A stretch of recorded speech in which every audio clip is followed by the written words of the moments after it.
A traveler steps up to the immigration counter at Tan Son Nhat.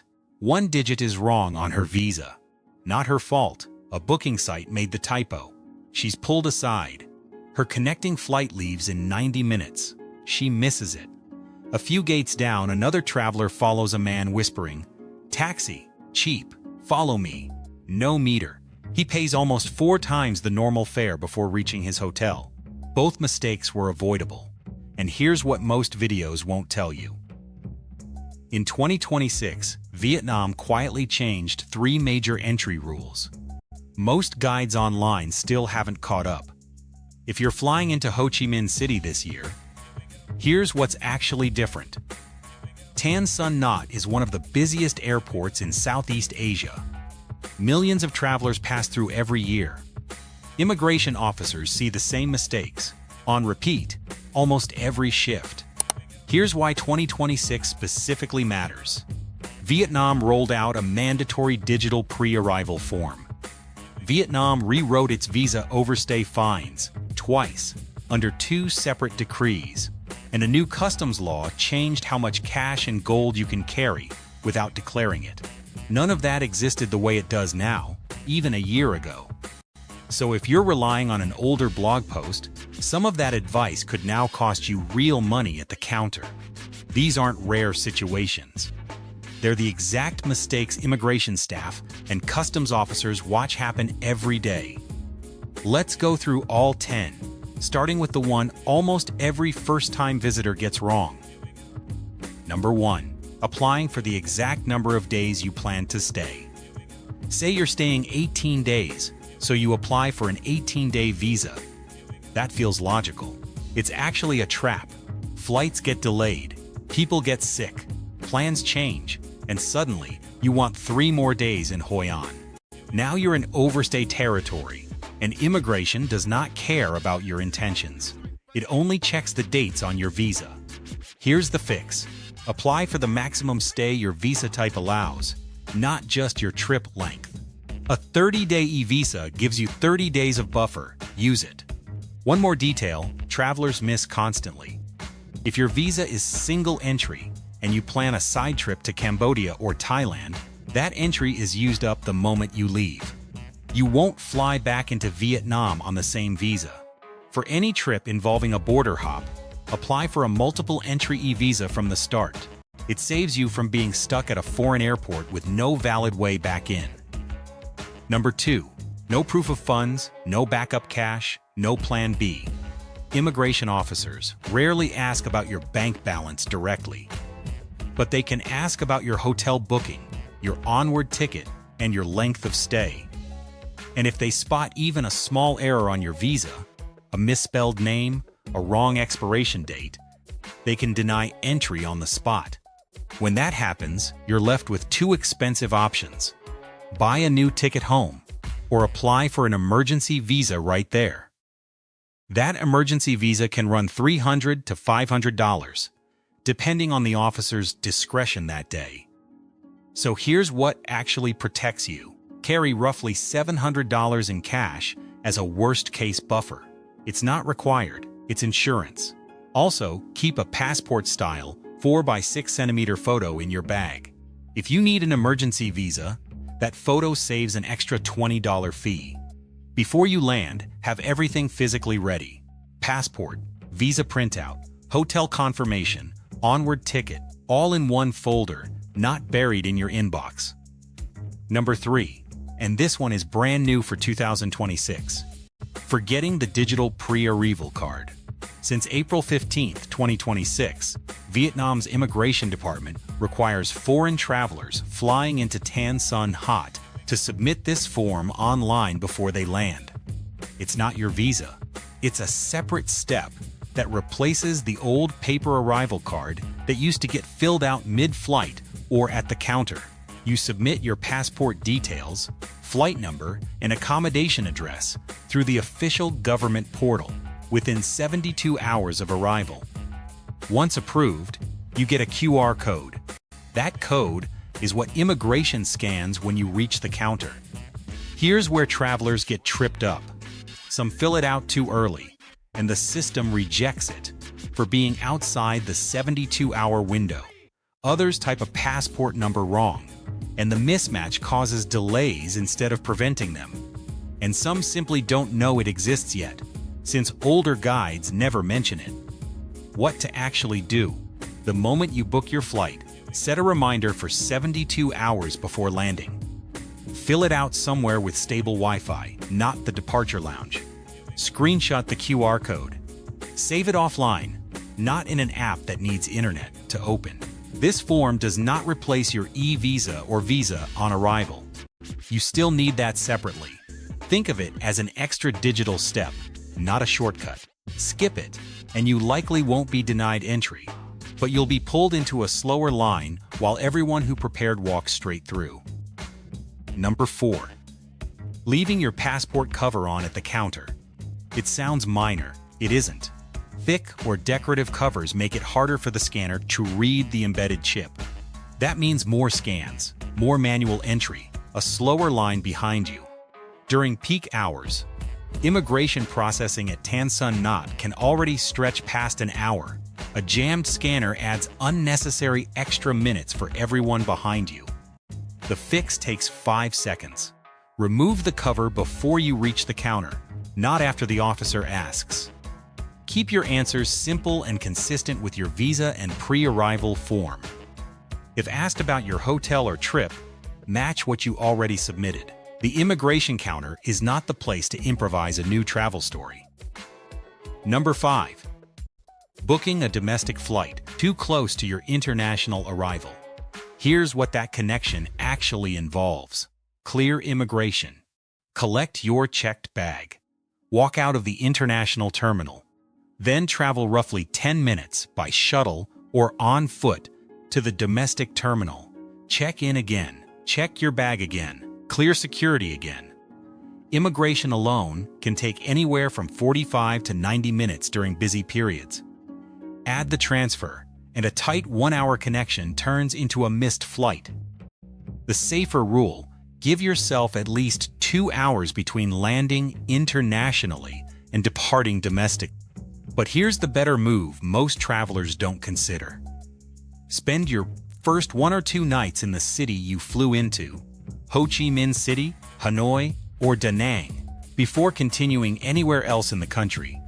You get a buffer against delays, jet lag, and immigration lines, and you get to actually see the city you just landed in instead of racing straight through it.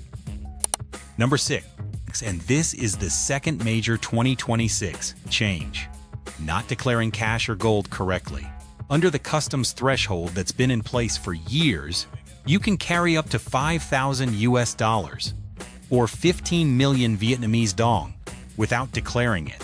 Anything above that, you're required to declare on arrival. Here's what changed. A new decree, effective July 1st, 2026, significantly raised the penalties for getting this wrong. If you fail to declare cash or gold above the limit when entering Vietnam, the fine can now reach roughly 20 million dong, close to 800 US dollars. Leave the country with undeclared cash or gold above the limit, and that fine can climb even higher, up to 50 million dong, close to $2,000. That's a meaningful jump from previous years, and most travel content hasn't updated to reflect it yet, because the decree itself is brand new for mid-2026. Gold has its own threshold. Jewelry, bars, or raw gold over 300 grams needs to be declared, along with proof of ownership if asked. So what should you actually do? If your cash or gold is anywhere near that $5,000 or 300-gram line, don't guess. Walk through the red channel and declare it. It takes about 2 minutes. It's free, and it completely removes the risk of a 5-figure dong fine over something you could have just written on a form. Number 7. Falling into the airport ATM and currency exchange trap. Exchange counters right at arrivals are convenient, but the rates are typically 10 to 20% worse than in the city. Airport ATMs add another layer. Low withdrawal limits, plus a prompt asking if you want your withdrawal converted into your home currency. That's dynamic currency conversion. and it quietly adds a markup, often 7 to 14%, buried inside a rate that looks reasonable at first glance. Here's the fix. Withdraw or exchange only a small amount at the airport, just enough for transport and your first meal. Once in the city, use an ATM from a major local bank for higher limits and no foreign card penalty fee. Whenever an ATM asks how you'd like to be billed, always choose Vietnamese dong, never your home currency. That choice alone can save you 7 to 14% per withdrawal. For larger exchanges, reputable jewelry shops near Ben Thanh Market in District 1 consistently beat airport rates. Bring clean, uncreased bills. Many local shops reject torn or heavily worn notes outright. Number 8. Landing without a ride-hailing app already set up. Before you land, download Grab or one of the local alternatives like B or Jan SM. They work like Uber, and they're dramatically cheaper and safer than approaching random drivers outside arrivals. Inside the app, choose cash as your payment method for most rides. Linking a foreign card usually adds a transaction fee on top of your fare. One warning that matters more than people expect. If a stranger near the terminal claims to be your Grab driver, verify everything before getting in: license plate, car model, and the driver's photo inside the app. A real driver won't approach you, shouting your name from across the hall. At the international terminal, the designated ride-hailing pickup zone is across the road from the arrivals area, near the parking structure. Look for the marked signage directing you there. It's a short, well-lit walk, not a random curb. Expect a small airport pickup surcharge added automatically inside the app, usually around 10,000 dong. That's normal, and it's already built into the fare shown before you confirm. Number 9. Following taxi hustlers outside the arrivals hall. The moment you step outside, men will approach offering cheap taxi, good price. Walking off with one is one of the fastest ways to get significantly overcharged. In Ho Chi Minh City, 2 taxi companies have a genuine reputation for honest metered fares: Vinasun and My Linh. Vinasun cars are white with a red and green stripe. My Linh cars are green. Both run official queues just outside arrivals, staffed by uniformed attendants, not random men in the parking lot. A metered ride to District 1 should land between roughly 150,000 and 250,000 dong, about $6 to $10, including the small airport surcharge. Before the car moves, confirm the meter is running. If a driver refuses or suggests a flat special rate, get out and choose another car. For the cheapest ride downtown, airport buses 109 and 152 run to the city center for a few thousand dong, dropping near Ben Thanh Market. Slower, but for light luggage, it's a legitimate option, not just a backup. Number 10, and this is the third major update for 2026. Not knowing what an overstay actually costs now. Vietnam significantly raised its overstay penalties under a decree that took effect in December 2025 and added stricter enforcement under another decree that started in April 2026. Under the current structure, a short overstay of up to 15 days typically brings a fine in the range of 500,000 to 2 million dong. Stay overstayed for 16 days or longer, and the fine increases substantially, and you now also risk deportation, not just a fine. That's a real shift from how this used to work, back when a short overstay was treated almost like a minor formality that barely slowed you down at the counter. If you do find yourself overstaying, here's what actually helps. Don't wait until the last possible moment to head to the airport. Arrive 3 to 4 hours earlier than you normally would. Bring cash in Vietnamese dong, along with your passport, your visa printout, and your boarding pass. In minor overstay cases, you'll typically be directed to a side desk, pay the fine there, and continue on to your flight. It's not instant, and immigration will not rush the process because you're short on time, so build that buffer in before you ever get to the counter. Ho Chi Minh City is an incredible place to land, but the first hour at Tan Son Nhat can shape the rest of your trip for better or worse. If you take away 3 things from everything we just covered, make it these. The digital pre-arrival card is now mandatory. Submit it 72 hours ahead, not at the gate. Cash and gold declaration fines went up sharply this year. When in doubt, use the red channel. And overstay penalties are stricter than they used to be, with real deportation risk past 16 days.